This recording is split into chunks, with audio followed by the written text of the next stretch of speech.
রাষ্ট্র চালাতে কত ধানে কত চাল লাগে তারেক জিয়া এবার টের পাবেন। হঠাৎ এক ভয়াবহ পরিস্থিতির মুখে বাংলাদেশ। আন্তর্জাতিক বিভিন্ন গবেষণা সংস্থা, বিভিন্ন গোষ্ঠী বাংলাদেশকে সতর্ক করছে, স্পষ্টভাবে বলছে বাংলাদেশের সামনে এক মহাভয়ঙ্কর পরিস্থিতি তৈরি হতে যাচ্ছে এবং তখন বিএনপি সরকার হিমশিম খাবে, দেশ চালাতে পারবে না। দর্শক, প্রথম আলো রিপোর্ট, সিএনএন এর প্রতিবেদন, বড় ধরনের বিদ্যুৎ বিভ্রাট ও শিল্প কারখানায় উৎপাদন ব্যাহত হওয়ার আশঙ্কায় বাংলাদেশ। বিদ্যুৎ বিভ্রাট হলে মানুষ রাস্তায় নেমে বিদ্যুৎ কেন্দ্রে ভাঙচুর করে, এটা বাংলাদেশের ইতিহাস। এবং সেই ভাঙচুরকারীদের উপর নির্বিচারে গুলি চালিয়ে একসাথে 20 জনকে হত্যা করে বিএনপি সরকার। আবার কি আমরা সেই কনসার্ট বা সেই রিপিটিশন দেখতে পাবো? কারণ দেখেন, তখনকার সময়ে বিদ্যুৎ যাওয়া আসা এটা ভেরি সিম্পল ছিল, মানুষ বিদ্যুৎবিহীন ভাবে থাকতে অভ্যস্ত ছিল।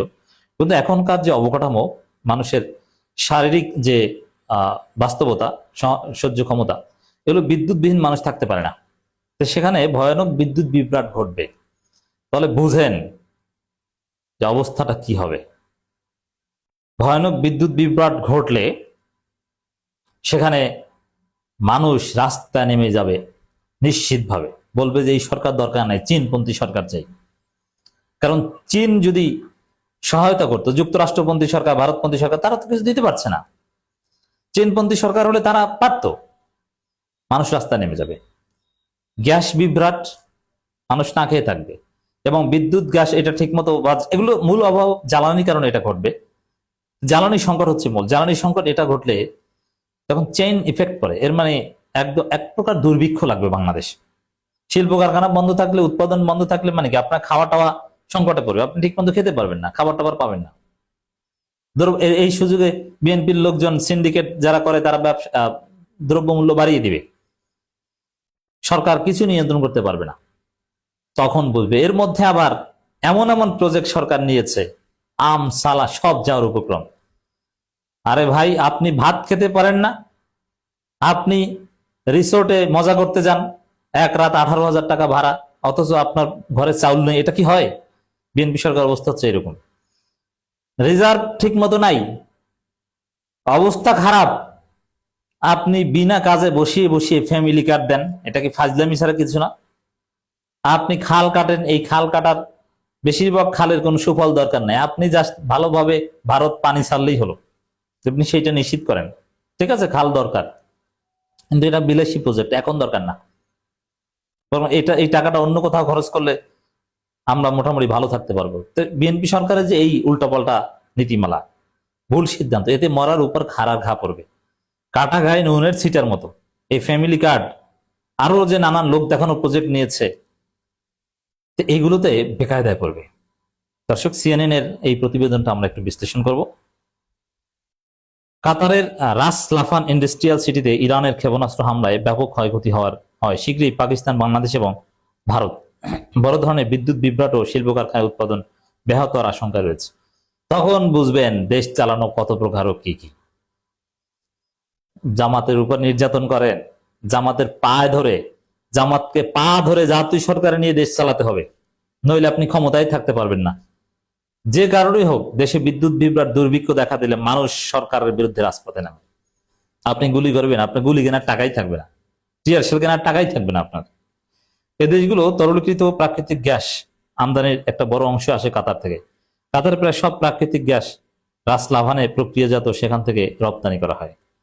জ্বালানি খাতের তথ্য বিশ্লেষণকারী প্রতিষ্ঠান কেপলারের মতে পাকিস্তান ও বাংলাদেশ তাদের এলএনজি আমদানি যথাক্রমে 99%, 70% পায় কাতার থেকে। তাহলে আপনি চেনেন যে 99% এবং 70% যদি না থাকে, তাহলে দুর্ভিক্ষ এটা মাস্ট, যে ভয়াবহ ক্ষতি হয়েছে। অতএব নিশ্চিতভাবে বাংলাদেশ এক ভয়াবহ পরিস্থিতির দিকে যাচ্ছে। এবং এরই মধ্যে আবার জুলাই সনদ, আরো নানান বিষয়ে জামাত এনসিপির আন্দোলন, রাজপথ আন্দোলন, সংসদে কিছু হয় না, এটা সবাই জানে।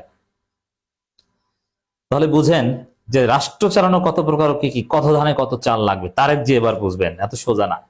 বেচারার কপালও খারাপ, যেবারেই ক্ষমতায় আসেন সেইবারেই পৃথিবীতে একটা গ্যাঞ্জাম লেগে থাকে। আর একবার ওয়ার অন টেরর যুদ্ধ, ক্ষমতা এসেছে জামাতকে নিয়ে, আবার সেই ইসলামপন্থীদের বিরুদ্ধে এক প্রকার যুদ্ধ, এখন আবার আর এক যুদ্ধ ক্ষমতা আসার সাথে সাথে। আগের বার 2001 সালে এরকম। অন্যদিকে বাজার গবেষণা প্রতিষ্ঠান S&P গ্লোবাল এর তথ্য অনুযায়ী ভারত তাদের এলএনজি চাহিদার 40% বেশি কাতার থেকে সংগ্রহ করে।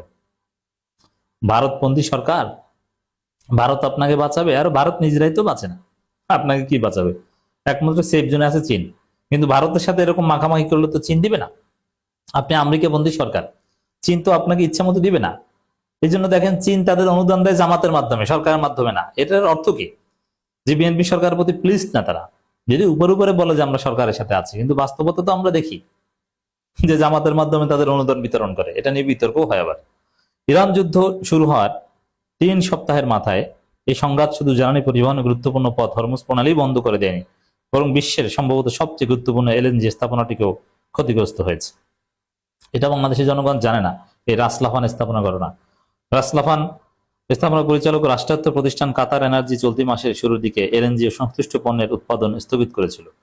তবে সাম্প্রতিক ক্ষেপণাস্ত্র হামলায় ক্ষয়ক্ষতির কারণে স্বাভাবিক উৎপাদনে ফিরতে কোম্পানিটিকে অনেক বেশি সময় লেগে যেতে পারে।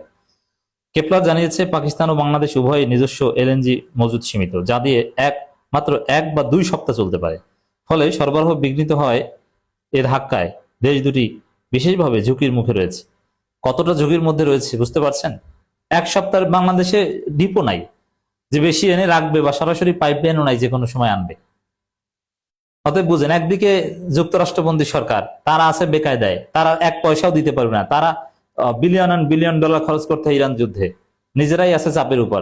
বাংলাদেশে কি দিবে? তো কত কত ধরনের সংকট, মরার উপর খাড়া ঘা বলতে যাবো যে সেটাই। ফলে সরবরাহ বিঘ্নিত হওয়ার ধাক্কায় দুটি দেশ বিশেষভাবে ঝুঁকির মধ্যে রয়েছে। এতে দেশগুলোতে বিদ্যুৎ বিপর্যয় ও শিল্প কারখানায় গ্যাস সরবরাহ কমে যাওয়ার আশঙ্কা দেখা দিয়েছে। পূর্ব এশিয়ার তাইওয়ানও বেশ ঝুঁকির মধ্যে রয়েছে, কারণ দেশটি তাদের এলএনজি চাহিদার 1/3 কাতার থেকে আমদানি করে এবং তাদের হাতে মাত্র 11 দিনের মজুদ রয়েছে। বাংলাদেশেরও ওরকম সেম, 11 দিন 14 দিন। সিএনএনের পক্ষ থেকে এই বিষয়ে মন্তব্য জানতে পাকিস্তান, বাংলাদেশ ও ভারতের জ্বালানি মন্ত্রণালয়ের সঙ্গে যোগাযোগ করা হয়েছে। এদিকে পূর্ব এশিয়া তাইওয়ানের ঝুঁকির মধ্যে রয়েছে, কারণ দেশের দেখেন এখানে এই যে বাংলাদেশ সরকার এগুলো গোপন করছে। বাংলাদেশ যে ভয়াবহ পরিস্থিতির মধ্যে আছে, সড়কে 2-3 গুণ 2.5 গুণ বেশি ভাড়া নেওয়া হয়, এইটাই স্বীকার করে না মন্ত্রী। খারার উপর মিথ্যা কথা বলে যে না আমি চ্যালেঞ্জ করছি, অথচ পুরো জাতির সামনে বেশি ভাড়া নেওয়া হচ্ছে। তাহলে এই সংকট তো তারা গোপন করবেই। তবে গত সপ্তাহে জানিয়েছে তারা মার্চ ও এপ্রিল মাসের মধ্যে সরবরাহ নিশ্চিত করেছে এবং এ মাসে জোগাড়, ওটা তাইওয়ানের কথা। কেপলার তথ্য অনুযায়ী কাতার, চীন, দক্ষিণ কোরিয়া ও জাপানে বিপুল পরিমাণ এলএনজি সরবরাহ করে। তবে মজুদ বেশি থাকায় এসব দেশ তুলনামূলকভাবে নিরাপদ অবস্থান রয়েছে। বিশেষ করে চীনের আমদানি উৎস বৈচিত্র্যময় হয়, দেশের পরিস্থিতি মানিয়ে নিতে পারবে। চীন নিরাপদে, যেন চীনপন্থীরাও নিরাপদে। আমেরিকাপন্থী হেজিমনি তো ধ্বংস হয়ে যেতে পারে। তো বাংলাদেশ কোন ভয়াবহ পরিস্থিতির মুখে আছে আশা করি আপনি বুঝতে পারছেন। Get ready.